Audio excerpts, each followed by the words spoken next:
आपका स्वागत है इस वीडियो रिकॉर्डिंग में। देखिए, इस वीडियो रिकॉर्डिंग में मैं आपको ये बताऊंगा, मेरे पास काफी फोन आते हैं दिन भर कि साहब जेर नहीं गिराई। तो आप क्यों इतने चिंतित हो रहे हैं? आप 50,000 की गाय तो ले आए और आप एक थर्मामीटर नहीं ला सकते। जब मैं उनसे ये पूछता हूँ कि उसे बुखार है, साहब बुखार नहीं है तो ये तो बहुत खराब बात है ना। अगर बुखार 100 से नीचे चला जाएगा, 99 चला जाएगा, 98 चला जाएगा, तो आपकी गाय जो है उसमें आ जाएगी, मिल्क फीवर में, और मर जाएगी। बस एक ही बात कहते हैं, साहब जेर नहीं निकल रही और साहब बुखार नहीं है। तो बुखार नहीं है तो ये तो सीरियस समस्या है ना।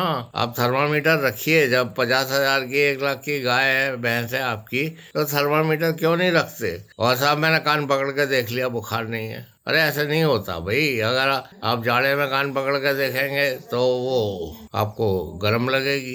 ये जो है ऐसे ऐसी अज्ञानता में मत फंसिए।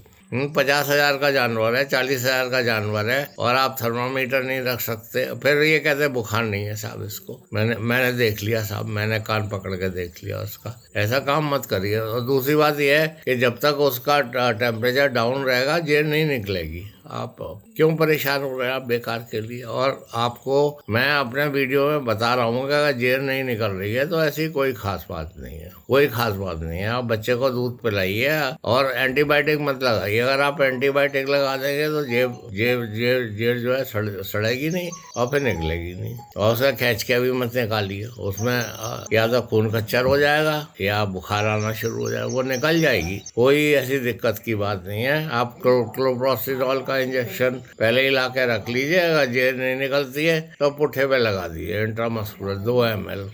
200 रुपये का आता है, लगा दीजिए। और प्रोगाहीटा भी आता है, दोनों को अगर आप प्रोगाहीटा और क्लोप्रोसिडॉल को लगा देंगे तो जब मैं अपने वीडियो में कह रहा हूँ कि आप चिंतित मत करिए, तब भी दिन रात फोन आते रहते हैं कि साहब 3 घंटे हो गए अभी जेर नहीं गिराई, 2 दिन हो गए, 3 दिन हो गए। अरे हो गए तो कोई दिक्कत की बात थोड़ी है, वो तो निकल ही जाएगी। अगर आप उसे एंटीबायोटिक लगा देंगे नहीं निकलेगी, सड़ेगी नहीं। आप लगाइए रोज एंटीबायोटिक तो देखिए फिर क्या होता है। फिर आप उसे रोज खींचते रहिए। एंटीबायोटिक नहीं लगाने हैं, इसमें फ्यूरिया की गोली होती है, वो रख दीजिए। फ्यूरिया जो है उसमें यूरिया होता है, उससे सड़ती है। जब सड़ेगी तभी तो निकलेगी। और जब नहीं निकल रही है तो उस पशु को मतलब ब्रूसेलोसिस की भी शिकायत हो सकती है। बच्चा मर गया तभी ब्रूसेलोसिस हो सकती है, तो वो आपको लग जाएगी। उसमें अगर आपको लग जाएगी तो आपके रिप्रोडक्टिव ऑर्गन पोते होते सूज जाएंगे एकदम। और औरत में अबॉर्शन हो जाएगा, हार्ट में भी होगा, आर्थराइटिस भी होगी। वो लोग कोविड से इतने नहीं मरते जितने ब्रूसेलोसिस भी हो जाती है संग में उनको, ह्यूमन बीइंग को। गाय से, बकरी से, सुअर से, सबसे होती है ब्रूसेलोसिस। तो इसका ब्रूसेलोसिस का टीका जो है वो गवर्नमेंट ऑफ इंडिया मुफ्त में लगा रही है, तो आप लगवाइए उसे। अच्छा, दूसरी बात ये है कि लोग कहते हैं रिपीट ब्रीडिंग। साहब रिपीट ब्रीडिंग बहुत हो रही है, रिपीट ब्रीडिंग से बहुत परेशान है। रिपीट ब्रीडिंग अगर आप वैक्सीनेशन करेंगे और साथ साथ मतलब एआई भी करेंगे तो कंसेप्शन नहीं होगा।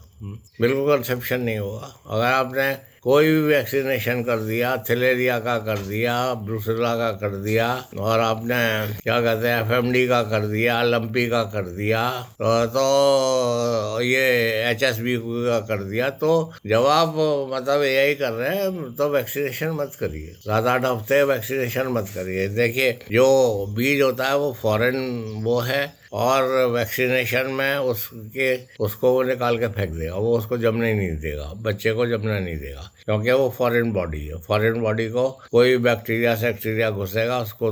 तो मैंने आपको 2 ही बात बताई। ये जेर के लिए ज्यादा परेशान मत होइए।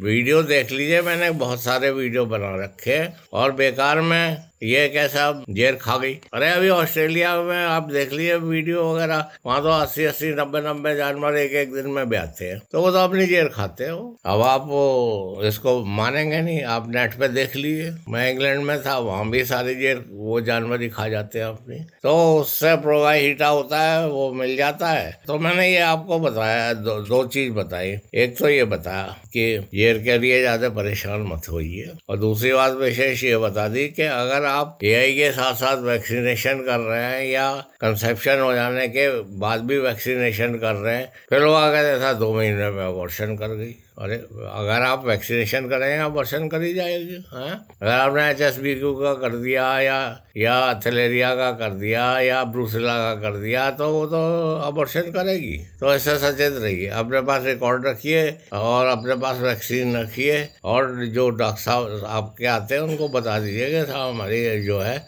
ब्रीडिंग स्टॉक है और ब्रीडिंग स्टॉक में वैक्सीनेशन नहीं करते। जब उसका 5-6 महीने की आमन हो जाए तब आप करिए वैक्सीनेशन, या पहले कर लीजिए उसका। वैक्सीनेशन करने के बाद 20-21 दिन तक और महीना भर तक वो उसमें कंसेप्शन नहीं होगा। तो ये बहुत विशेष है, ये मैंने आपको बता दिया। तीसरी चीज जो है वो सबसे विशेष जो है वो ये है कि पेट फूल गया, आप बैलेंस फीड दीजिए। और मेरे पास तो खुद गाय है, मेरे तो कभी कोई नहीं, क्योंकि मैं 2 इसकी गोली उनको रोज देता हूँ इसकी गोली 2, और बैलेंस फीड देता हूँ, कोई ऐसी दिक्कत नहीं आती। अब आपने गोभी के पत्ते खिला दिए, सरसों ज्यादा खिला दी, बरसीम खिला दी, ज्यादा लाड़ प्यार कर दिया, गुड़ खिला दिया, तो आप चक्कर में पड़ ही जाएंगे। ज्यादा डॉक्टरी मत करिए, और सीधी बात है, तारपीन का तेल रखिए 30 ml तारपीन का तेल और 300 ml जो है वो कड़ुआ तेल मिला के पिलाइए फौरन उसे। और एक इंजेक्शन आता है बेटलजीन, वो अपने डॉक्टर साहब से लगवाइए नस में, या खुद लगाइए, जैसा भी हो। ये जेर नहीं निकलना, पेट फूलना, रिपीट ब्लीडिंग, ये बहुत बड़ी प्रॉब्लम है, और इसके लिए मैं ये आपको बता रहा हूँ। और आप मेरे वीडियो देखते रहिए, मेरे काफ़ी वीडियो हैं जब मैं कह रहा हूँ कि भाई इसको एंटीबायोटिक मत लगाओ और जेर को मत निकालो और ज़्यादा चिंता मत करो, उसका बुखार देखो। गाय तो मरने जा रही है और वो जेर के लिए परेशान है। गाय अगर टेम्परेचर डाउन होता चला जाएगा, अगर 95 हो गया, तो इसका मतलब यह है कि उसका हार्ट नहीं चल रहा है और वो मरेगी बिना बात में। आप भागते रहिए कितना ही। तो उसे कैल्शियम की बोतल रखिए 300 ml, कोई भी कैल्शियम का जेल ले लीजिए, और ट्रांसमिक्स की बोतल रखिए। तो वो जो है क्या कहते हैं, कैल्शियम की उसमें बहुत डिमांड होती है। जो ग्यामन पशु होता है उसमें 10 ग्राम चाहिए होती है, और जो दूध देता है उसमें 20-30-40 ग्राम चाहिए होती है। तो इसके लिए लोग ये भी करते हैं, दूध नहीं निकाले। अरे दूध निकालिए, उसको कैल्शियम पिलाइए। 300 ml जेल आते हैं, वो आप जेल जो है सुबह शाम पिलाना शुरू कर दीजिए। दूध निकालिए, उसके बच्चे को दूध पिलाइए, जेर की ज़्यादा चिंता मत करिए, और वैक्सीनेशन का ज़्यादा ध्यान रखिए। इससे बहुत नुकसान होता है बिना बात में। तो इसी के साथ वार्ता समाप्त करता हूँ। इन तीनों बातों का आप ध्यान रखेंगे। मैंने आपको जो बताया, वैक्सीनेशन, पेट फूलना और जेर का निकलना, इसके पीछे वो जो पशुपालक है जब तक 2-4 हज़ार रुपये खर्च नहीं कर लेता उसकी तसल्ली नहीं होती। और आप वीडियो देखिए, सब चीज वीडियो में दिया जाता है। अब वो 2-4 लीटर दूध दे रही है, 10 लीटर दे रही है, वो तो दूसरी बात है। 30 लीटर की गाय आने लगी है, 10-15 तो बहुत कॉमन हो गया है। तो इसको अपने धन को धन समझिए और भरी थाली में लात मत मारिए। अच्छी वाली गाय आ रही है और फिर आप जो है उसका नाश कर रहे हैं। साहब बुखार नहीं है, साहब उसे बुखार नहीं है तो बहुत दिक्कत की बात है भाई। बुखार नहीं है तो बहुत दिक्कत की बात है, मर भी जाएगा। मुझे लो ब्लड प्रेशर हो गया तो मेरा तो टेम्परेचर कम हो ही जाएगा। अब मैं कहूँ बुखार नहीं है तो फिर तो इसका ध्यान रखिए। उसमें दूध देते जानवर में मतलब बहुत ज़्यादा कैल्शियम निकलता है। कैल्शियम की मात्रा उसको मिनरल मिक्सचर तो आप दे ही रहे हैं, पर जेल पिलाइए 12-12 घंटे में। धन्यवाद, आपने सुना। मेरा टेलीफोन नंबर 8979748686 है। आप कभी भी टेलीफोन कर सकते हैं, हम लोग ट्रेनिंग भी देते हैं। इसके लिए आप जो है 7979848332 पर संपर्क करिए। और अगर आपको सस्ता सेक्सी में चाहिए तो यहाँ बाबूगढ़, हापुड़ में और ऋषिकेश में मिलता है। उसका नंबर यहाँ पे आपको दिया जा रहा है, देख लें। धन्यवाद।